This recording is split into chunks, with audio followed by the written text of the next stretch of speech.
Guys, welcome to the vlog. Late to service. See you in service in a little bit. But I also have these books. And so these are Beth Guckenberger's books. Now my life is yours, and I will sing of your goodness.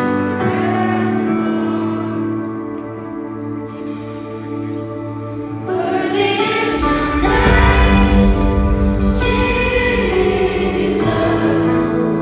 You deserve it. Worthy is your name.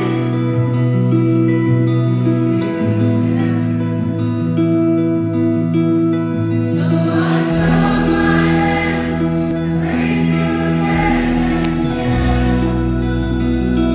All that I have is a hallelujah, hallelujah. I know it's not much, I'm nothing else before a king, except for a heart singing hallelujah. Your song, you got a lion inside of those lungs. Get up and praise the Lord. We're actually going to continue what we had started last night. Last night you heard a lot about the open window partnership and what the Lord is doing there and how he's at work and ways that you guys can be a part of that by going. And this morning we want to look at what does it look like for us to be a part of that by giving. And so I would like to invite up my friend Rich, who's going to share a little bit more about that with us. I found out he's a grad from OSU, so you can pray for him today.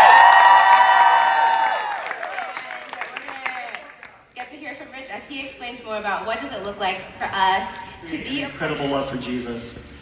And as she shared her story and she shared about her realities, she talked about her relatives who were part of an extremist group who, if they knew she was a believer, they would probably kill her. Yet she lived with this amazing faith and joy in her life. And as you heard last night, we have an opportunity now in the Open Window Partnership to see more lives like Farah's impacted.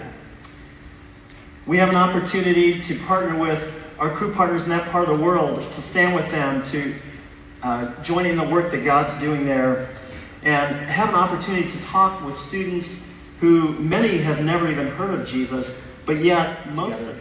Sitting across from the offering box, Jesus was observing how the crowd tossed money in for the collection. Many of the rich were making large contributions. One poor widow came and put in 2 small coins, a measly 2 cents. Jesus called his disciples over and said, "The truth is that this poor widow gave more to the collection than all the others put together. All the others gave what they'll never miss. She gave extravagantly what she could not afford. She gave her all."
There was a drug deal going on.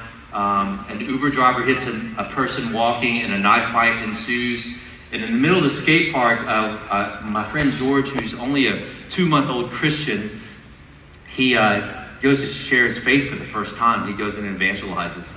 And we're having meals with kids, and this African-American student asked George this question and says, hey, you're talking about God, and I have a question for you. What I don't get is this, is that my auntie is a witch, and she's actually doing really well financially. What I don't get is this, is that we're trying to do the right thing, and we're financially. A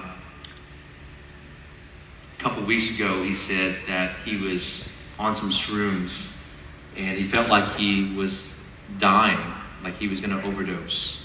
And he said in the middle of his overdose and thinking he was dying, he said that the times that he had joy, the times that he had peace, the times that he had hope was when he was having a meal with me, talking about God. And he said this to me. He said, in that flashback, I told myself, if I don't die through this potential overdose, then I'm going to call Hung and talk to him. So that's why we're here today. And for Hey guys, service is end. Yay! Going to get lunch. I don't know what to eat. Hey vlog. I'm eating.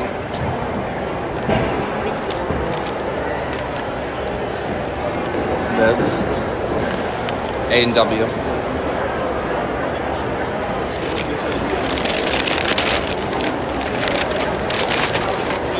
I got some cheese curds.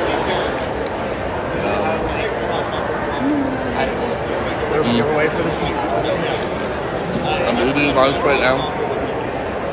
See you in a little bit. Hey guys, just got done with lunch. Now we are going back to the conference and go to a session. See you there. Looking forward to the ending. Ending of winter conference, I think it's going to be really sad, but I'm just excited to see what God does continuing on from the conference, because I feel like He's done so much. But yeah, then also worship, bringing in the new year, I feel like that's just no better way to celebrate. What's your seminar? It was fantastic. We talked about discipleship, and yeah, that was cool. Mine was also about discipleship and encouraging. The best way I can, and then I'm going to hang around. Hey, everybody that's here, we can run to my room to get more if we need them. Gets a free book at the end of this that's really killer. I'll tell you more about it. Let's just pray as we get started. It includes history, law, poetry, wisdom, prophecy, gospel, parable, epistle, apocalyptic. It's a whole different collection of genres made over 1,600 years by 40 different authors. It's 66 different books. And we have to know a little bit about how each book functions to interpret it right, because they are very distinct. The law, I'll get into it.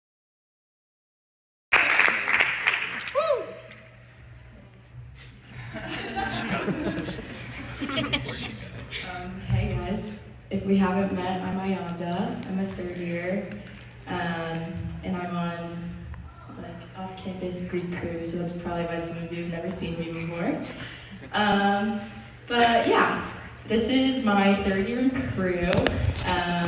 This is my first time at winter conference, which is super exciting. And I'm just really grateful that, one, we have so many people here. I think it's always really cool to see bigger groups of crew instead of just your action group or just your small group.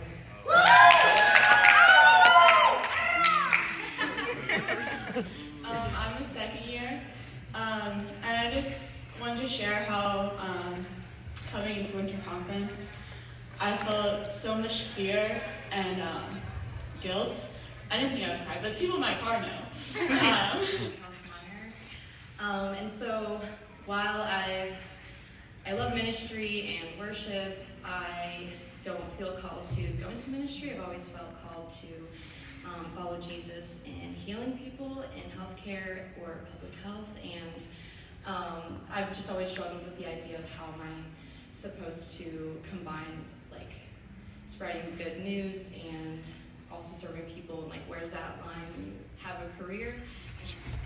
Hey guys, I'm Ethan and I'm a third year.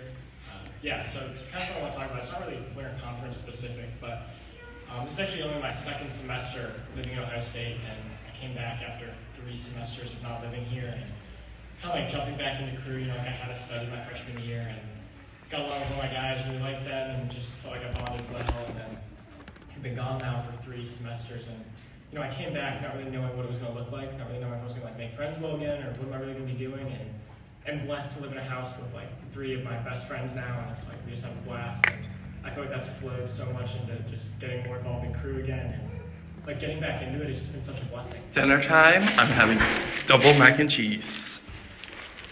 See you down there. Service is coming. Let's go. Oh yeah. Let's go. Let's go.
With a group of college students on New Year's Eve. Yeah. So I've been with you all this whole week, and it has just been so encouraging to hear your stories and hear things that you're processing. You know, I actually grew up 30 miles with Crew, and he's actually a professor of mechanical engineering, so I know we've got some engineers in here. But he's a professor on campus, and we live in Orlando, Florida, so it's hot there most of the time. Thank you, Orlando. And so where he parks on campus and then has to walk, he came home one day and he goes, I am tired of sweating. And by the time he gets to the office, he's dripping wet. He said, I want a scooter for my birthday. So he got a scooter. His students know his scooter on campus, and they actually will tape notes to his scooter or tape stickers to his scooter. And he is just having a profound impact, Texas. Aww. I know, isn't she the sweetest thing? So her name is Texas because I married a born and bred Texan. We met in Texas. We married in Texas before we moved to Orlando. And so that's our way to go home to Texas. That he sent his son to die for us, and that he has a steadfast love for us. So this almighty God sees you. I think about Beth and how she shared so many incredible stories, but she also taught us. And day 4, and then we're going to start day 5 for the New Year's party.